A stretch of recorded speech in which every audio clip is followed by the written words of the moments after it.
Assalamualaikum warahmatullahi wabarakatuh. Perkenalkan, nama saya Evi Munalestari, NIM 19.700.008 dari Prodi Pendidikan IPS atau Tadris Ilmu Pengetahuan Sosial.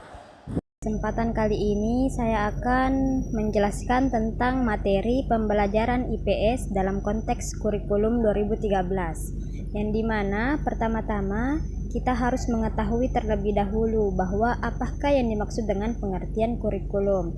Nah, pengertian kurikulum dipahami sebagai susunan mata pelajaran yang diajarkan pada jenjang pendidikan. Secara sederhana, pernyataan tersebut tidak sepenuhnya keliru. Namun, pemahaman ini harus diperdalam karena kurikulum tidak hanya berkenaan dengan mata pelajaran. Menurut Undang-Undang Nomor 20 Tahun 2003 Pasal 1 Ayat 19, kurikulum adalah seperangkat rencana dan pengaturan mengenai tujuan, isi dan bahan pelajaran serta cara yang digunakan sebagai pedoman penyelenggaraan kegiatan pembelajaran untuk mencapai tujuan pendidikan tertentu.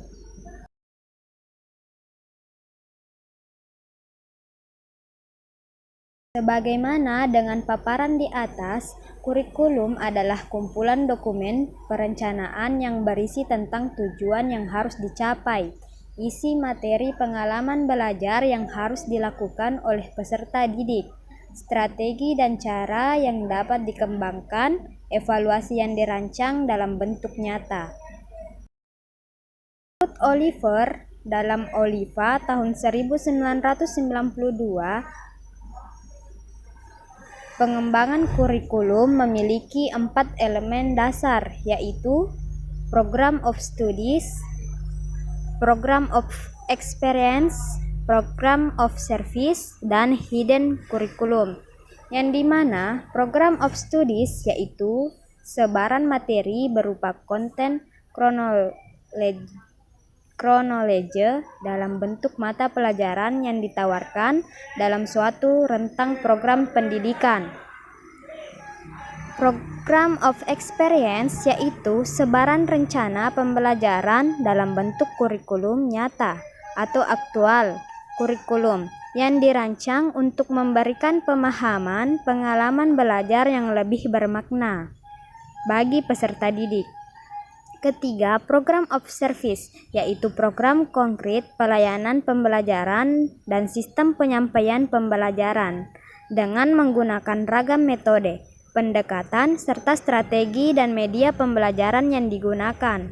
Keempat, hidden curriculum, yaitu suatu kondisi kurikulum tersembunyi berupa layanan program yang secara nyata tidak dirancangan atau tidak dikondisikan sejak awal dalam perencanaan kurikulum nyata, tetapi membuahkan output ataupun outcome yang tidak diramalkan sebelumnya. Kurikulum 2013 memiliki 3 model, yaitu subject-centered curriculum, kedua correlated curriculum, dan ketiga integrated curriculum. Subject-centered curriculum ialah menggunakan disiplin ilmu sebagai nama mata pelajaran seperti istilah bidang studi matematika, fisika, geografi, sosiologi, dan disiplin ilmu lainnya. Correlated curriculum ialah model yang menyajikan nama mata pelajaran yang memiliki kedekatan atau sejenis dikelompokkan menjadi suatu bidang studi, seperti mata pelajaran. Integrated curriculum ialah model yang tidak lagi menampakkan nama disiplin ilmu atau bidang studi, tetapi nama mata pelajaran diambil dari suatu pokok masalah yang perlu dipecahkan dan masalah tersebut dinamakan suatu unit. Pendidikan karakter dalam kurikulum 2013 bertujuan untuk meningkatkan mutu proses dan hasil peningkatan pendidikan yang mengarah pada pembentukan budi pekerti dan akhlak mulia peserta didik secara utuh, terpadu, dan seimbang, sesuai dengan standar kompetensi lulusan setiap satuan pendidikan. Dalam implementasi kurikulum 2013, pendidikan karakter dapat diintegrasikan dalam seluruh pembelajaran pada setiap bidang studi yang terdapat dalam kurikulum. Kompetensi adalah pengetahuan, sikap, dan keterampilan yang diperlukan peserta didik setelah mengalami suatu proses pembelajaran. Standar kompetensi adalah suatu ukuran kompetensi yang harus dicapai peserta didik setelah mengikuti suatu proses dalam satuan pendidikan tertentu. Standar kompetensi lulusan adalah kualifikasi kemampuan lulusan yang mencakup sikap, pengetahuan, dan keterampilan. Teks kurikulum 2013. Istilah pembelajaran didefinisikan dari berbagai sudut pandang. Satu sudut pandang dianggap paling awal menyajikan konsepsi pembelajaran adalah sudut pandang behavioristik. Pandangan ini mengatakan pembelajaran adalah sebagai proses perubahan tingkah laku peserta didik melalui pengoptimalan lingkungan sebagai stimulus belajar. Berikutnya, pandangan lain mendefinisikan pembelajaran adalah teori kognitif.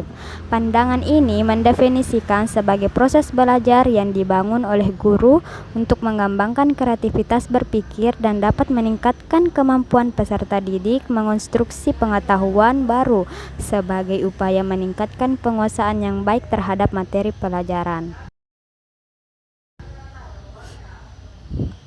Secara esensial, pembelajaran mengandung dua karakteristik utama, yaitu pertama, pembelajaran melibatkan proses mental peserta didik secara maksimal, yang menghendaki aktivitas berpikir, dan yang kedua, pembelajaran diarahkan untuk memperbaiki dan meningkatkan kemampuan berpikir peserta didik, yang pada gilirannya kegiatan berpikir dapat membantu memperoleh pengetahuan yang mereka konstruksi sendiri. Orientasi pembelajaran IPS. Secara umum, definisi pendidikan menurut Undang-Undang Nomor 20 Tahun 2003 merupakan usaha sadar serta terencana untuk mewujudkan suasana maupun situasi belajar dan proses pembelajaran agar peserta didik secara aktif mengembangkan potensi dirinya untuk memiliki kekuatan spiritual, keagamaan, pengendalian diri, kepribadian, kecerdasan, akhlak mulia, serta keterampilan yang diperlukan dirinya, masyarakat, bangsa, maupun negara. Berdasarkan definisi di atas, ada 3 pokok pikiran utama yang terkandung di dalamnya, yaitu pertama, usaha sadar dan terencana, kedua, mewujudkan suasana belajar dan proses pembelajaran agar peserta didik aktif mengembangkan potensi dirinya, dan yang ketiga, memiliki kekuatan spiritual, keagamaan, pengendalian diri, kepribadian, kecerdasan, akhlak mulia, serta keterampilan yang diperlukan dirinya, masyarakat, bangsa, dan negara.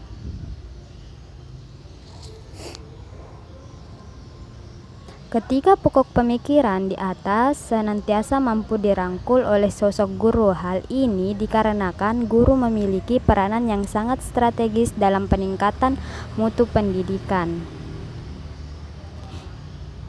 Perlu kita ketahui bahwasanya ilmu pengetahuan sosial atau disingkat IPS merupakan nama mata pelajaran di tingkat sekolah dasar dan menengah atau nama program studi di perguruan tinggi, identik dengan istilah social studies.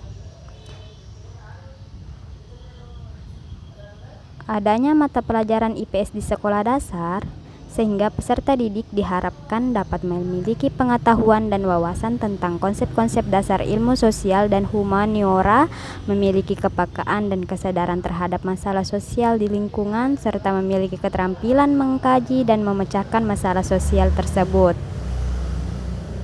IPS membahas hubungan antara manusia dengan lingkungannya, lingkungan masyarakat di mana anak didik tumbuh dan berkembang sebagai bagian dari masyarakat dan dihadapkan pada berbagai permasalahan di lingkungan sekitarnya.